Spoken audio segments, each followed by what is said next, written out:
Bismillahir Rahmanir Rahim. Assalamu alaikum wa rahmatullahi ta'ala barakatuh. Alhamdulillah Rabbil Alameen. Wassalatu wassalamu ala ashrafil anbiya al-mursalin wa ala alihi wa sahbihi ajma'in.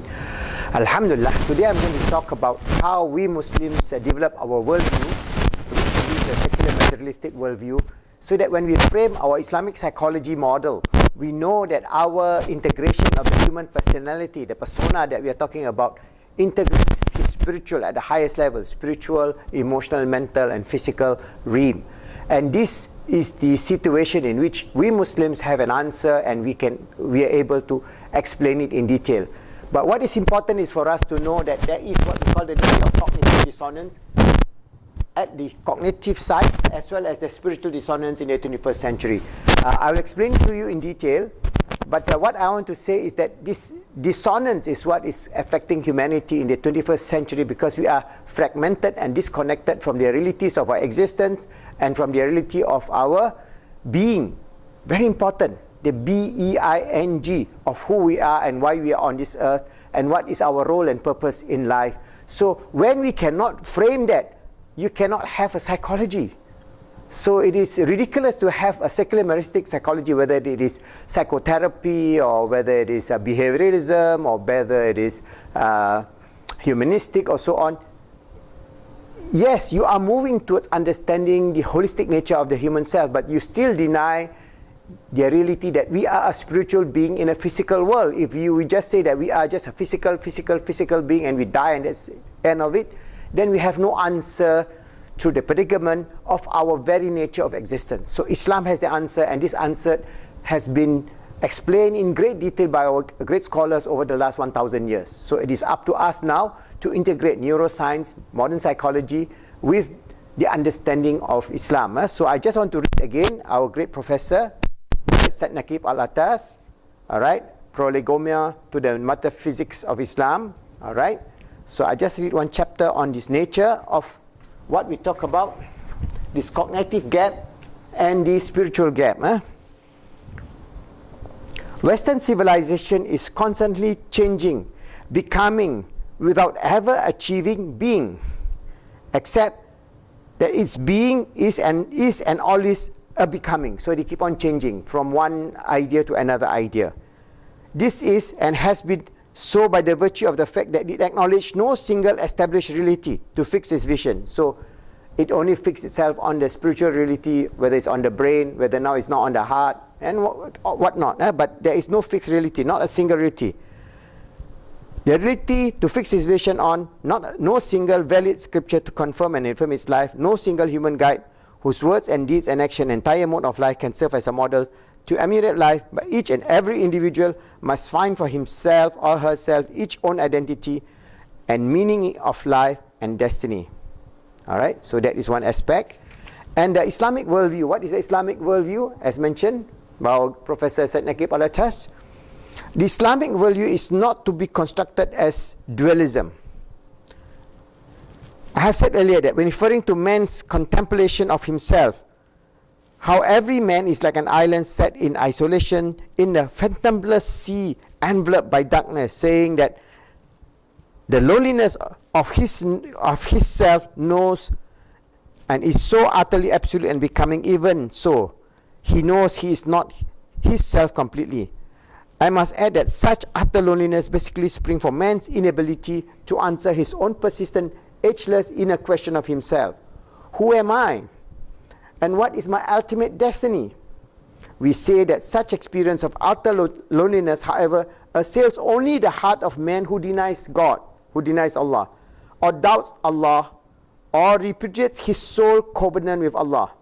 For it is, again, recognition and affirmation of that same covenant that established for man his identity in the order of beings and existence.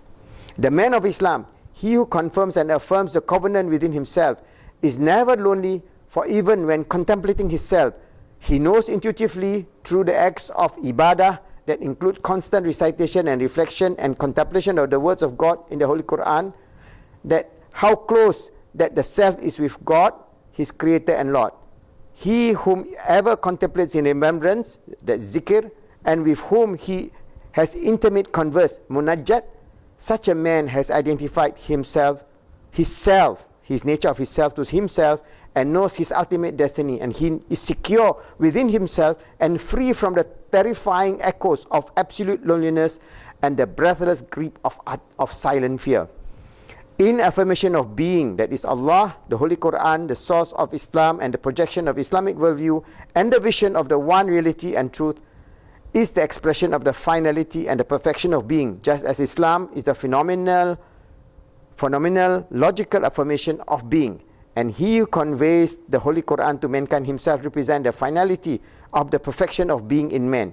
The Holy Prophet Muhammad SAW, upon him be peace and blessing of Allah, is the seal of the prophets, the universal and final messenger of God to mankind, whom he leads from darkness to light, who himself is the lamp spreading the light, and he is God's mercy to all creatures. So this is where,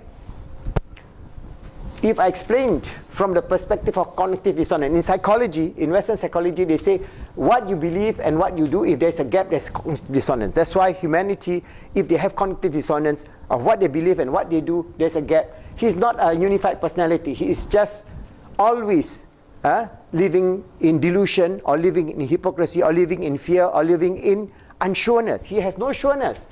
So if, for example, he says he wants to be good, but he do evil, there's the big gap. Or if he says that he believes in the ultimate creator, but he denies Allah, there's a big gap. So how does he have this gap brought together? So in a unified personality, the two, what you believe and what you do, are just overlapping. That means this is the perfected personality, unified personality, al-insanul kamil. From the perspective of Islamic psychology, this is the perfected personality, because what he believes and what he do, there is no cognitive dissonance.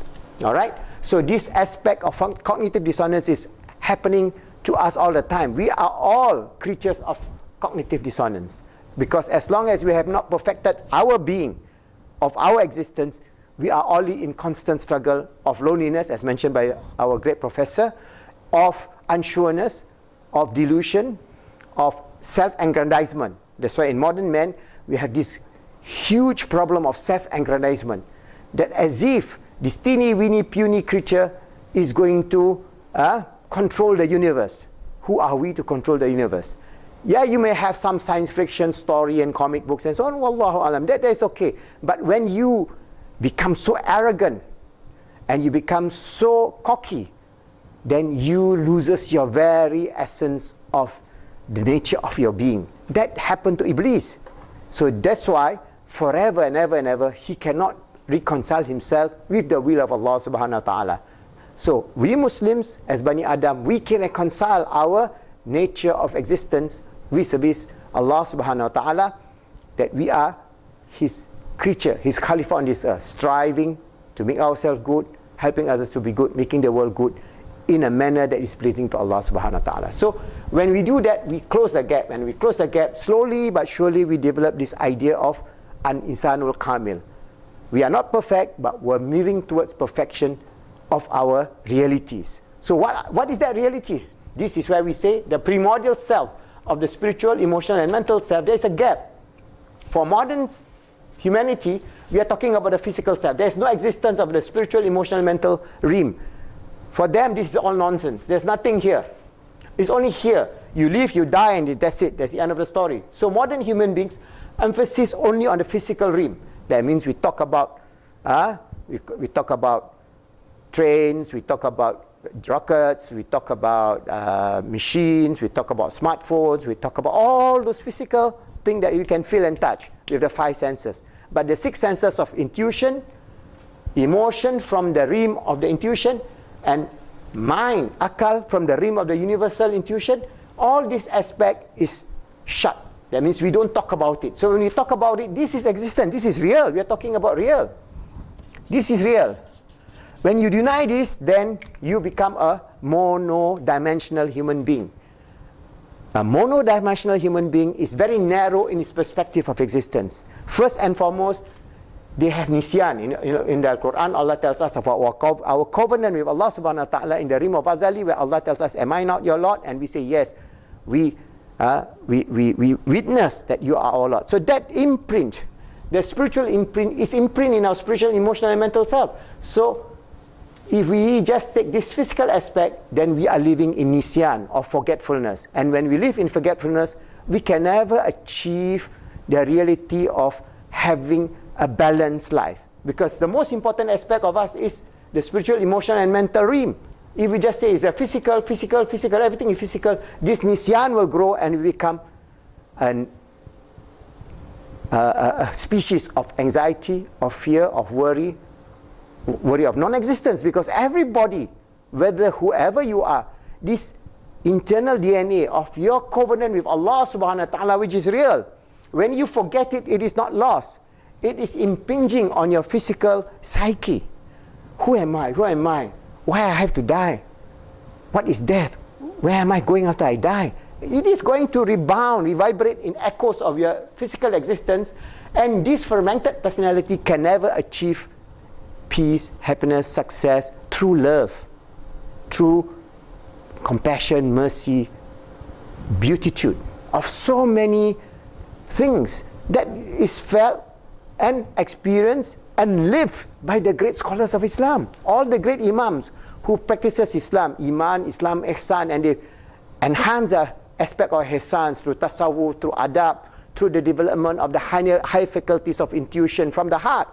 They became fused together. So if these two together is fused together, we become again the unified self at SEMP. This is what the traditional Muslims in the past, and even today, we have the great alim, the great scholars. When you look at them, you can see their nur, the light. All right? You may say, I'm joking. No, I'm not joking. This is true. You can see their light. You can see their nur. You can see their beauty. You can see their calmness. You can see their sureness. You can see their mercy. You can see their love. All these are manifestation of the absolute love from Allah subhanahu wa ta'ala. So they reflected that. And what more, if we realize the like of our Holy Prophet Muhammad sallallahu alaihi wasallam, if you can understand that like, and understand that like that he has infused to millions of his followers, the great imams who has carried this torch, this truth, that forever will bring this reality to the understanding that we are an integrated, unified personality at spiritual, emotional, mental, and physical realm, where this physical realm will disappear for a while, but we will then go back to our realm, beyond space, beyond time, the realm of closeness to Allah subhanahu wa ta'ala, where He will give us the beatitude of peace, happiness, success, love, caring, sharing, so many things that we all yearn in the 21st century, yet it become more and more unreachable because we are reaching to the wrong approach, and we are creating a generation, the 21st century generation, a generation with spiritual dissonance. That means we forget our spiritual DNA.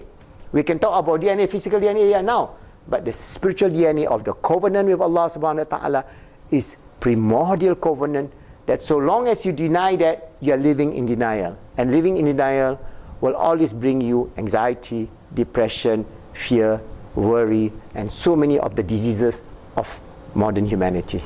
So come, Allah tells us, come back to this beautiful life of iman, of taqwa, of mercy, compassion, and love, which Allah opens to every single human being. As Muslims, we then bring this beautiful message in this idea of framing our Islamic psychology. And I have developed part of the framework that is in Positive Islamic Psychology, this handbook. But I'm doing this video to give you more ideas, so that those of you who are searching for a framework for Islamic psychology, so that you can become one day a great psychologist that can change the world, bring it to the understanding of the reality that we not only live in a physical cognitive dissonance, but we are living in a world of spiritual dissonance that we have to resolve. And these ideas is all beautifully lined out in the great scholarship of our great imams, our great scholars from Hujjatul Islam, Al-Imam Ghazali, Ibn al-Qayyim, Ibn al-Miskiyah, and many, many others. So many texts, manuscripts that you can study and inshallah come with a framework of the understanding of nature of Islamic psychology that is beautiful, that is in consonance with neurosciences, and that is very, very applicable to the nature of being as a human being. Inshallah. See you.